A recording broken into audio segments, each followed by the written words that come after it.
3월 25일 월요일 내가 근이라는 제목으로 요한복음 18장 1에서 11절의 말씀입니다. 사랑의 하나님 감사합니다. 오늘도 말씀 묵상의 시간을 주심에 감사합니다. 이 시간을 통하여서 하나님의 말씀이 들리고 복음이 들리기 원합니다.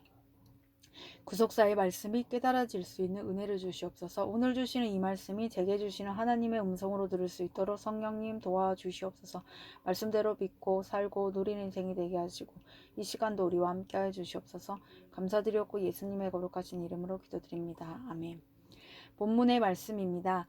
예수께서 이 말씀을 하시고 제자들과 함께 기드론 시내 건너편으로 나가시니 그곳에 동산이 있는데 제자들과 함께 들어가시니라.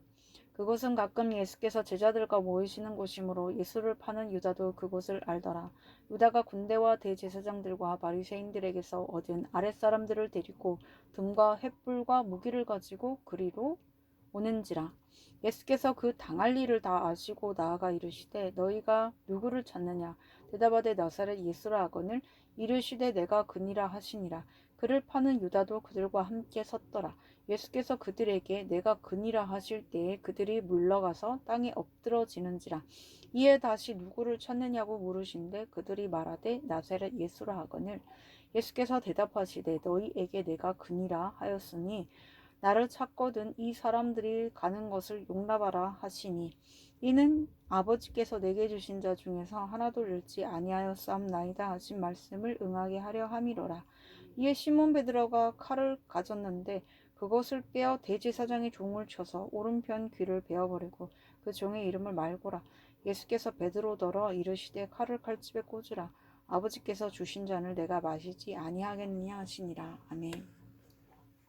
도움말입니다. 1절의 기드론 시내는 다윗이 압살롬의 반역을 피해 건넜던 곳으로 역대 왕들의 종교개혁이 있을 때마다 우상을 불태웠던 장소입니다. 나사렛은 이스라엘의 북쪽 변경 갈릴리 지역의 마을이라는 이유로 유대인들은 이곳을 이방 땅으로 간주했습니다. 그래서 나사렛 출신을 경멸과 조롱의 대상으로 보았습니다.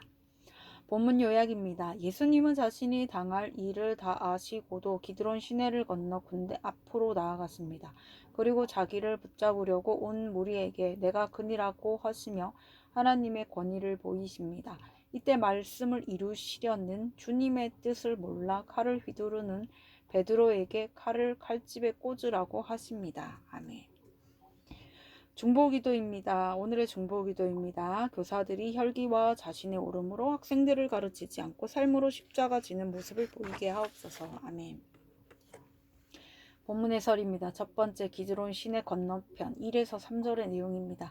기도를 마치신 예수님이 기드론 시내를 건너갔습니다. 기드론 시내는 다윗이 아들의 반역으로 수치를 당하며 쫓겨난 곳입니다. 그때처럼 지금도 시내 건너편에는 배신이 기다리고 있습니다.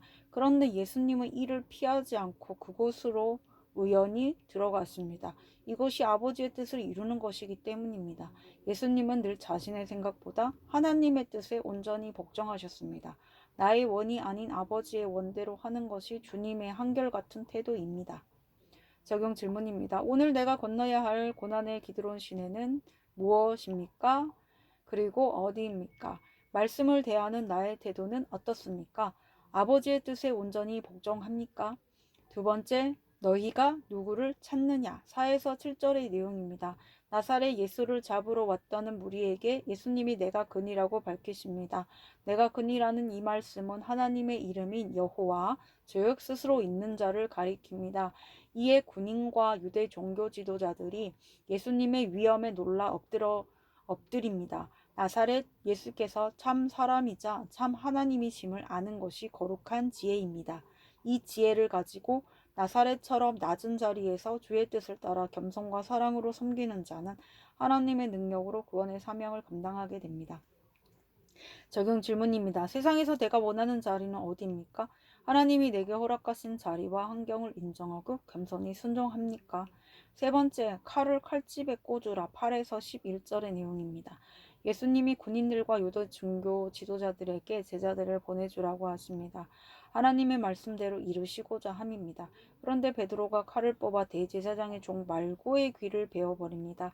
칼을 의지해 자기 힘으로 예수님을 지키고 위기 상황에서 벗어나려고 한 것입니다. 그러나 죄와 사망을 멸할 수 있는 힘은 칼이 아닌 십자가에서 나옵니다.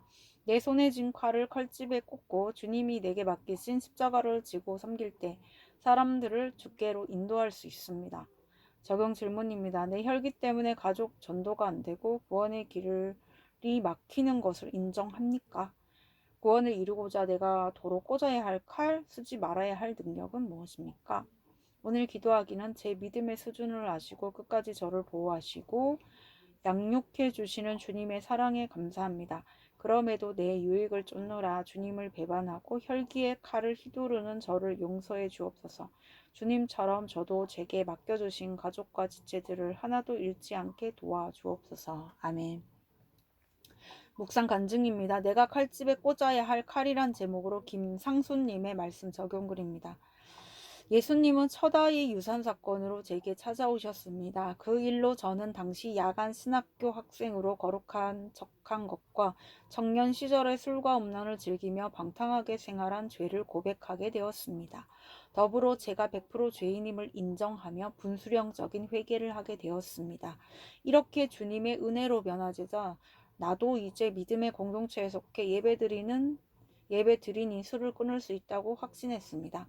이후 저는 회사 접대 자리에서 술을 거절하는 적용을 했습니다. 그런데 하루는 한 관계사 직원이 제가 술을 안 먹는 이유를 궁금해했습니다. 그러자 저와 같은 대학 동기인 상사는 이 친구는 술 먹으면 쓰레기가 됩니다. 그래서 술을 안 먹어요.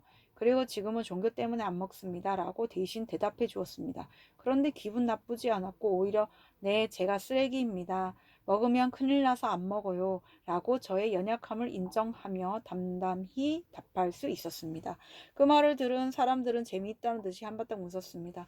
이렇게 제가 사람들 앞에서 수치와 조롱을 당해도 괜찮았던 것은 바로 저의 변화된 모습을 통해 예수님이 드러나셨기 때문입니다. 저는 이 일로 세상 사람들이 제가 증거한 예수님 앞에 엎드려지는 것 같아 도리어 감사했습니다. 하지만 집에서는 가볍게 즐기는 것이라며 맥주를 한두 캔씩 늘려가며 마시기 시작했습니다. 그런데 그 주 신방에서 술을 끊고 있다는 한 지체의 나눔을 듣다가 얼떨결에 저도 모르게 술을 마셨다는 고백이 튀어나왔습니다. 그러자 예수님이 이 일을 통해 저에게 가정에서도 술 중독을 멀리하라고 명령하시는 것 같았습니다. 그래서 저는 집으로 돌아와 칼을 칼집에 꽂듯이 곧바로 맥주 8캔을 따서 싱크대에 모두 쏟아 부었습니다. 이제는 술의 잔이 아닌 아버지께서 주시는 고난의 잔을 마실 수 있도록 기도하고 날마다 말씀을 묵상하며 복음 전하는 사명을 잘 감당하겠습니다. 이분에 적용하기는 쇼핑할 때 술 판매대에 놓인 술들을 눈으로 음미하지 않겠습니다. 집에서 아내에게 농담으로라도 술 한잔 할까? 라고 말하지 않겠습니다. 입니다.